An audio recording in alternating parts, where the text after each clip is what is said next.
Hello and welcome back to my channel. Today I am going to make a video showing you how to make this Sunburst Granny Square. This is the granny square that I used for my pink cardigan that I made, and I'm currently working on another one using the Caron Simply Me Mosaic and the montage yarn. And this is the granny square. Absolutely gorgeous colors. This is the predominant color that I'm using in my cardigan, and I'm using a little pop of color here. And I just want to say that my project has been inspired by Pretty and Pate. I came across a video that Elise Rose made, and she mentioned the Pretty and Pate Scrappi Cardi. And my cardigan was definitely inspired by her cardigan. However, it's not the same. The color that she used in her cardigan has been discontinued. I found this is a fairly new yarn, the Caron Simply Me Mosaic, and I'm using the montage to seam the squares together. I definitely encourage you to go check out Pretty and Pate for the original Scrappi Cardi, although what I'm making is not the same because my square is not the same. The size is different, and the order of my stitches are the same, but the number of stitches pretty much differ. You'll see if you continue to watch. And then Elise Rose is one of my favorite channels to watch, and she made the Scrappi Cardi. So my cardigan is a little bit different, but like I said, I do encourage you to check out those channels. This was definitely inspired by the Pretty and Pate um, pattern. I don't write patterns. I just kind of make up things as I go, and I'm working on my cardigan now, but I wanted to show you how I make my granny square.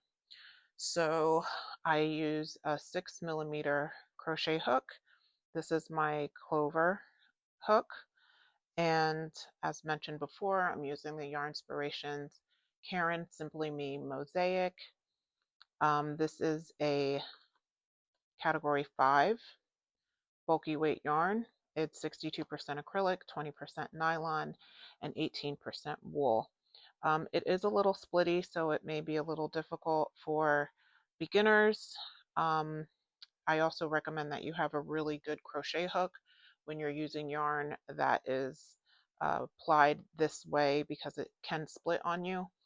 I've gotten used to the yarn, so I don't seem to be having trouble with it now, but I'm gonna record myself making the full square from beginning to end, and every now and then it does get a little splitty, so you'll see exactly what I mean. All right, so I am going to get started. I'm going to make another one of these squares right now since it is the predominant square that I'm using in my cardigan. All right, you will also need scissors and a darning needle to weave in your ends. There's 2 ends if you're using the same color all the way through. You're going to have more ends if you're um, creating a border or if you're changing colors through each round. So for this one, I just changed color for my last round. All right, so there's going to be more ends. Okay, so to get started, I'm going to do a magic ring. There's a lot of videos online to show you how to do a magic ring. If you don't know how to do a magic ring, you can chain 5 and then join at your first stitch, like with a slip stitch, or at your first chain with a slip stitch, and then you can put your first double crochets into that ring that you create that way. But I like to start off with a magic ring. After creating the magic ring, I close the stitch by chaining 1, and then I'm going to chain 2, and that's going to be the first double crochet. Okay, I'm just going to zoom in a little bit. Okay, so we need a total of 16 double crochets inside of the ring. So you're going to yarn over, insert the hook into the center of the ring, pull up a loop, yarn over, pull through two, yarn over, pull through two, and that's 2 double crochets. You're going to keep on doing this until you have a total of 16. Once you make a couple of your double crochets, you can close the ring a little bit and then get a good grip on those double crochets, and you can move a little bit faster once you get a good grip on your magic ring. So I think this square is beginner friendly, as long as you're able to identify your stitches. If you can do a double crochet, a treble crochet, and a slip stitch, then you can most definitely make this granny square. Like I said, I do mine a little different. If you check out the Scrappi Cardi, her squares are a little bit bigger than mine, so I need to make more squares. I'm also pretty tall, so I like a larger cardigan. I think her cardigan calls for around 37 squares. I'm going to be making upward into the 40s, I'm pretty sure. But I want my cardigan to be a little bit longer. And then I'm also a size 10, so I don't know. I find most of the, I have to count this, wait, 1, 2, 3, 4, 5, 6, 7, 8, 9, 10, 11, 12. I find a lot of patterns that I come across to be relatively small. I don't really purchase many patterns anymore. I purchased a lot in the past when I first started crocheting, and then I realized I never use them because I just feel like sometimes the patterns, the language of the pattern designer may differ from how I understand them. So I usually get more from the videos than I do from written patterns. And I'll usually take points and recommendations from the video and then come up with my own pattern. I don't know. That's just me. But 3, 4, 5, 6, 7, 8, 9, 10, 11, 12, 13, 14, 15, 16, 17.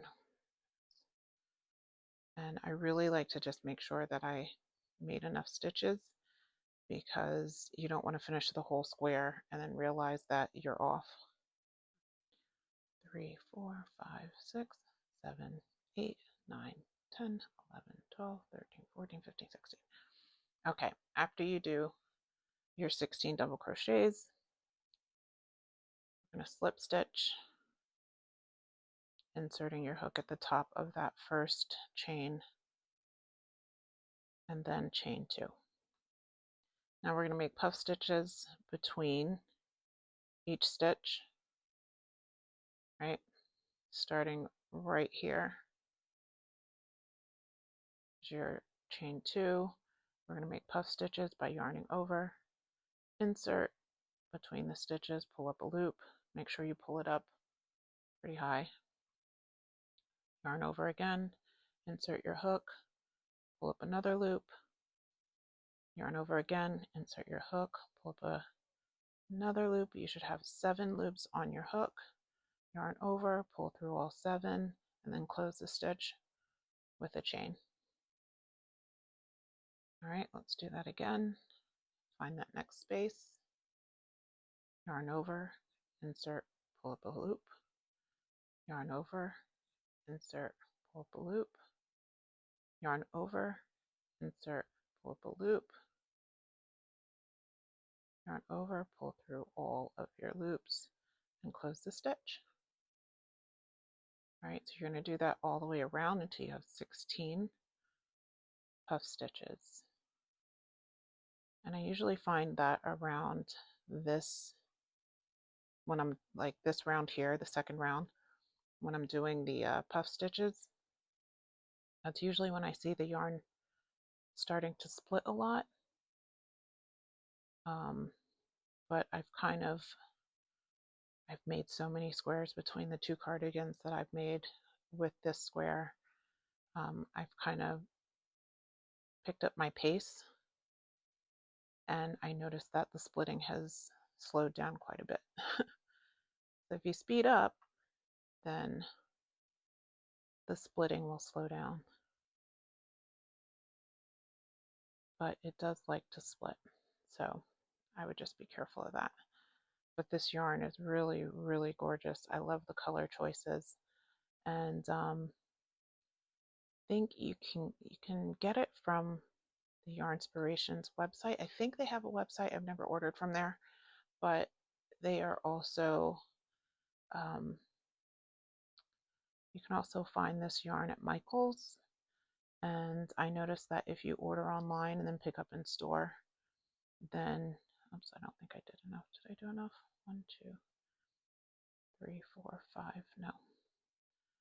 If you order online and then go into the store, then you can save 30%, and it makes a huge difference. I mean, 30% is a lot. I made a video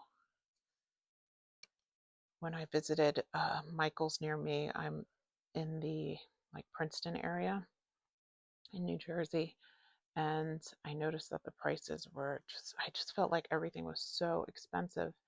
And so I went on to the Michael's website to see if there were any coupons, and I noticed that if you order online and then pick up in store, then you can save 30%, which makes the pricing a lot more reasonable.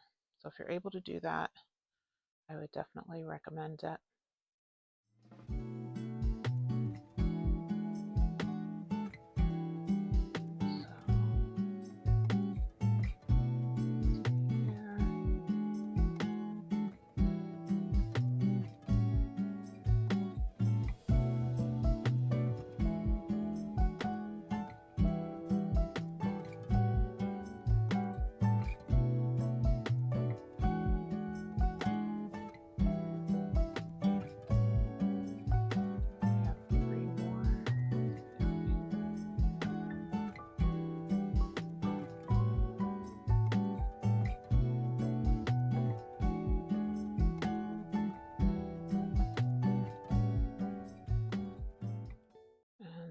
Be sure to count after every single round, because it's very easy to kind of lose count, and you don't want to get to the end of the square and then realize you missed a space or a stitch or something. So you're going to be sure to just count after every round. So we should have 16 puffs. We have 1, 2, 3, 4, 5, 6, 7, 8, 9, 10, 11, 12, 13, 14, 15, 16. Okay, so we're going to join at the top here. And now this is where my square differs a little bit from Pretty in Pate. I believe her name's Priscilla. But I'm going to chain 4, and then going into the space here, yarn over the hook twice. And this is where we're going to make clusters. I'm going to make 3 clusters. So yarn over the hook twice, insert, pull up a loop, yarn over, pull through 2, yarn over, pull through 2. Don't pull through your last 2. You're going to stop there. Yarn over twice again, insert and pull up a loop, yarn over, pull through 2, yarn over, pull through 2. Okay, you have 3 loops on your hook. You're going to yarn over, pull through all 3, and then chain 2. And this is your cluster. Okay, go into the next space here, yarn over twice. These are trebles. Insert your hook, pull up a loop. Yarn over, pull through 2. Yarn over, pull through 2. Stop there. Yarn over your hook twice. insert your hook and pull up a loop, yarn over, pull through 2, yarn over, pull through 2, 3 loops on your hook, yarn over, pull through all 3, chain 1, chain 2. There you go. Oops, I only did 2. So let's pull out those 2 chains and do it again. So you want to make sure you have 3 trebles.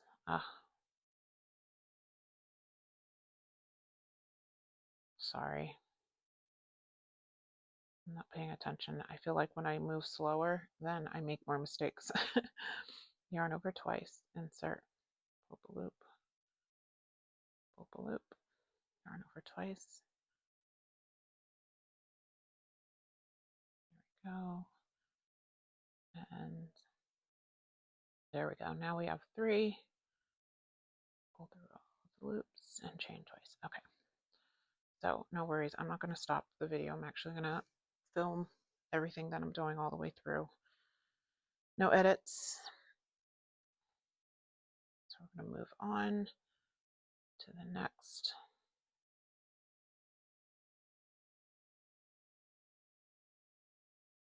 And I do believe there are like speed adjustment options in YouTube. So if I'm moving too quickly, then you could slow the video down, or you can speed it up if you have the stitches down. So it's a good option.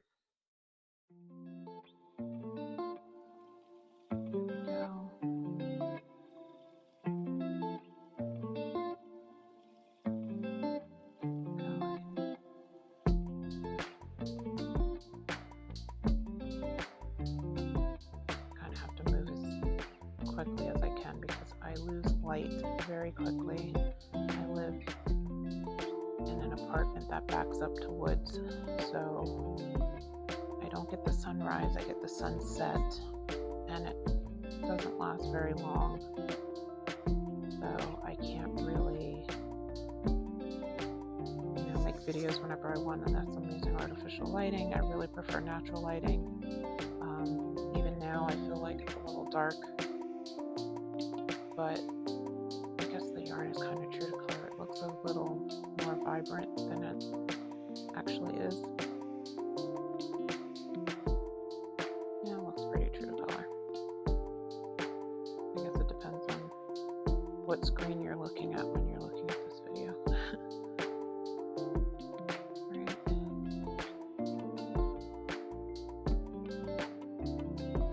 Yeah, the yarn is starting to split when I do these as well, so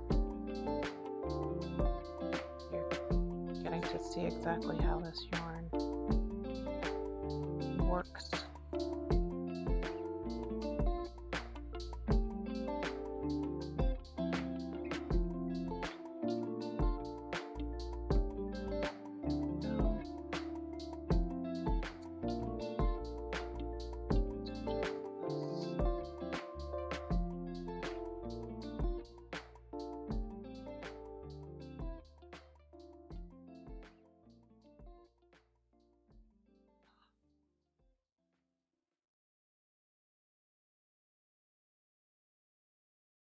I don't know if you can see it, but my Clover hook has a longer neck than typical Clover hooks.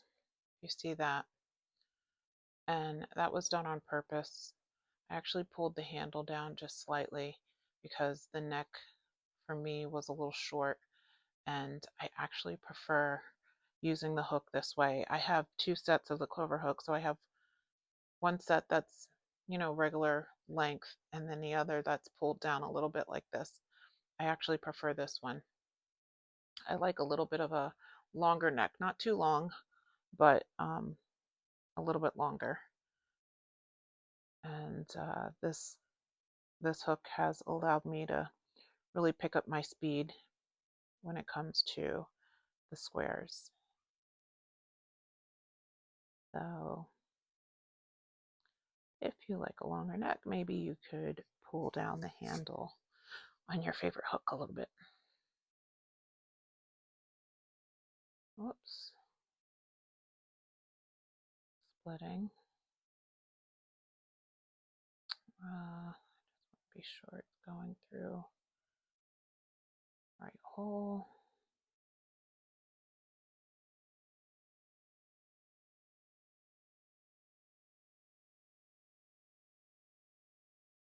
Let's see, 1, 2, 3, 4, 5 more.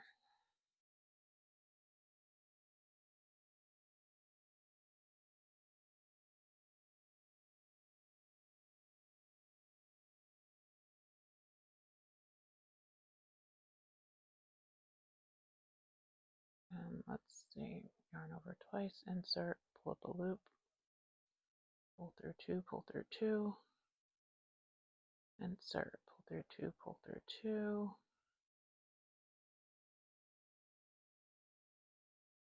pull through 2, pull through 2. There we go. There's 4 loops on there.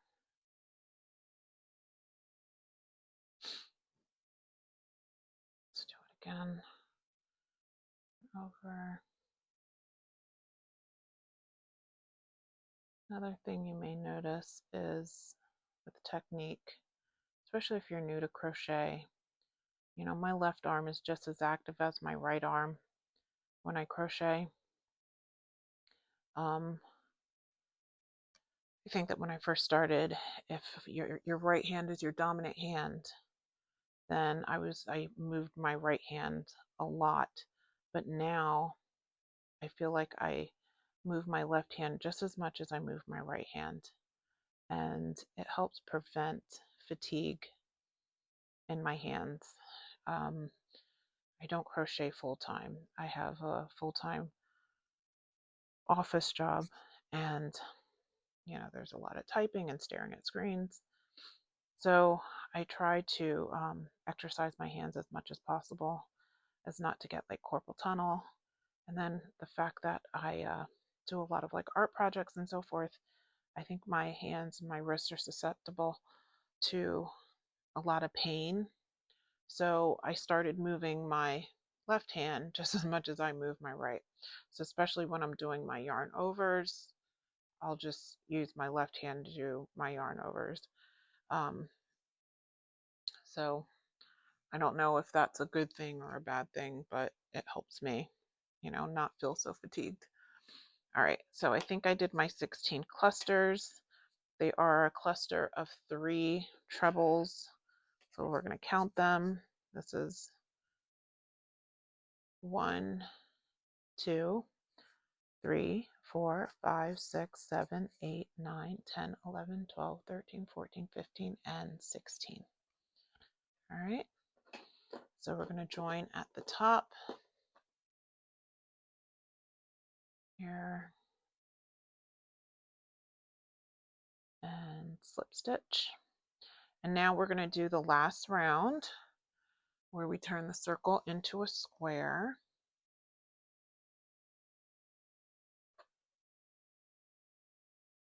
And this is how we're going to get started. Okay, so chain 4, 1, 2, 3, and 4. This is going to be the start of 1/2 of a corner. And we're going to finish the other portion of the corner after we've gone around. All right, so for the corners, it is 3 treble crochets, chain 2, 3 treble crochets. So we're going to start with the end of the corner and make 3 treble crochets, and it's going to look a little twisted because we're going to, if you notice here, here's the chain. We're going to insert our hook here slightly to the right of the chain. Okay, if you were to go into the same stitch, it would be like right here, I guess you could say. But we're going into the spaces as we have been for the rest of the square. We're going into the spaces, so initially this is going to look a little awkward, but when you finish the square, you can't even notice that you're slightly off to the right. Okay, so we chained 3 or 4, I'm sorry, and now we're going to yarn over twice, insert your hook, pull up a loop, yarn over, pull through 2, yarn over, pull through 2, yarn over, pull through 2. All right, so this time we're actually going to finish that treble. Okay, now we're going to do it again, yarn over twice, insert your hook, pull up a loop, yarn over, pull through 2, yarn over, pull through 2, yarn over, pull through 2. So this is going to be the beginning of our corner, but we're not going to finish the corner until we get all the way around. All right, so then we're going to move over to the next space and we're going to put 3 double crochets. 1,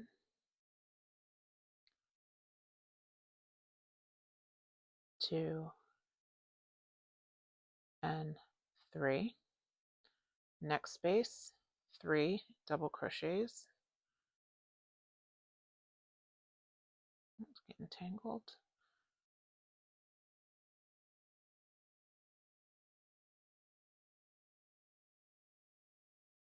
And next space, 3 double crochets, all in the same space.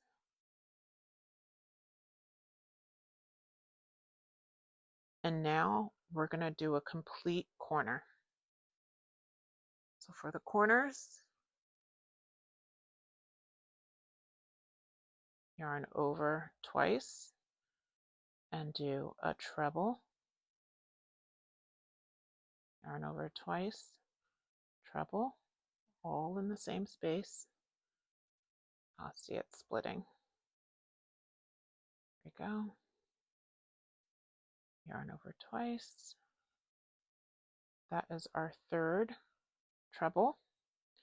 Chain 2, and then do 3 more trebles in that same space. 1, 2, pull through 2, pull through 2, pull through 2.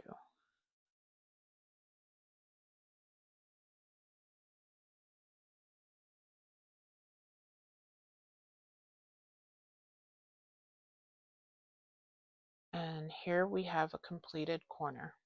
So we have 3 trebles, 2 chains, and 3 trebles. Now go over to your next space and we're going to put 3 double crochets.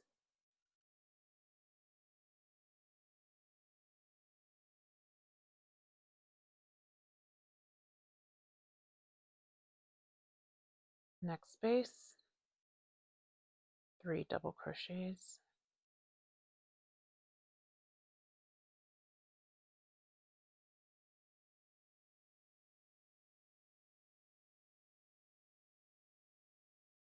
And 3rd and final for this side, 3 double crochets.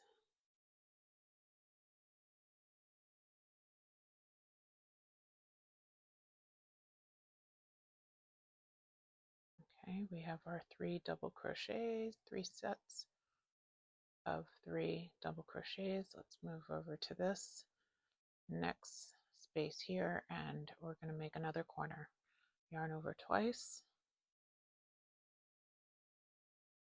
pull through 3 times, 1, 2, 3, oops. All right, after you do 3, you're going to chain 2 and then you're going to do 3 more trebles in the same space.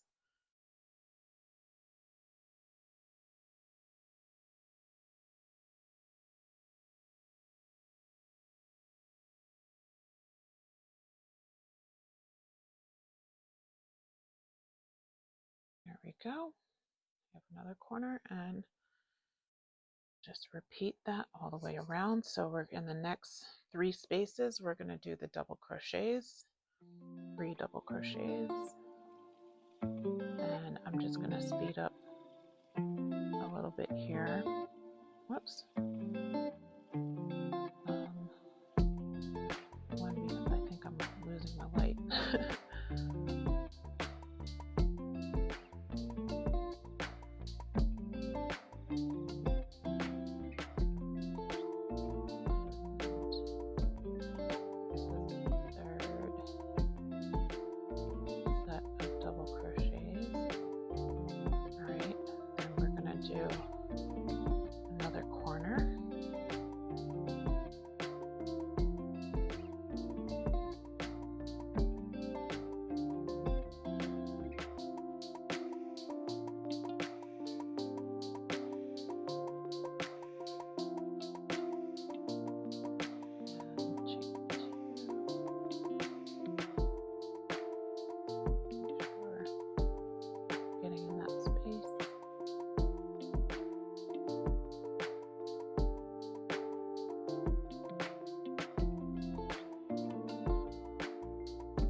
At the end, or should I say the beginning?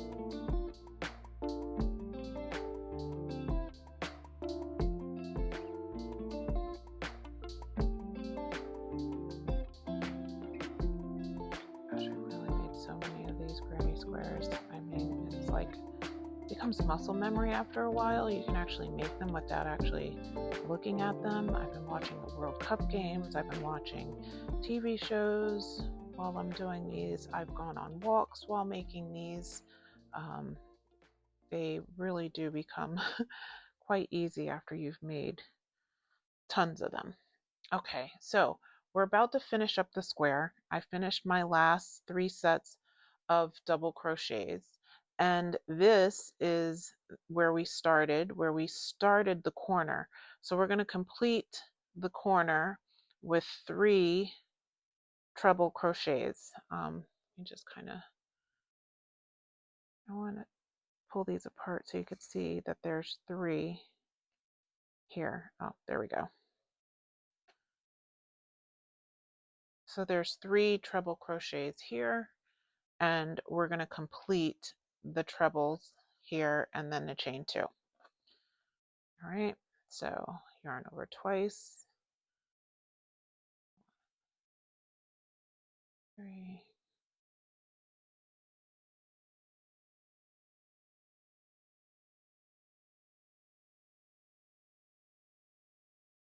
and so here we have the next 3 trebles, and we're going to join at the top here with a slip stitch, slide that through, get your scissors, got a decent length tail, not too long, just long enough to weave in, and then yarn over and pull through, and that completes your square. All right, that is how I complete my, what is it, Sunburst Granny Squares. So it looks on the back side. You can just pull the center tail to tighten that hole in the middle, and then weave it in really, really well. There's plenty of videos that will show you how to weave in your tails. You do want to be sure to weave them in very, very well, because this is a garment. It's going to be washed, it's going to be worn. You don't want tails coming loose. I usually, with these squares, I'll turn it around to the back. I usually, with a darning needle, go around here, go the opposite way, and then go up a couple of these stitches in here, weaving in the center tail. And then with the tail on this side, I will come down some stitches and weave in here, going opposite directions. The idea is you want to go in multiple directions, forward, backwards, and maybe forward again when it comes to weaving in your ends. All right, so thank you for watching. This was a pretty long video, but I'm glad you got to see the entire square from start to finish. And whatever you decide to make with these squares, I'm sure it's going to be beautiful, especially if you're using this same yarn. But whatever you do, happy crocheting, and hopefully I'll see you in another video soon.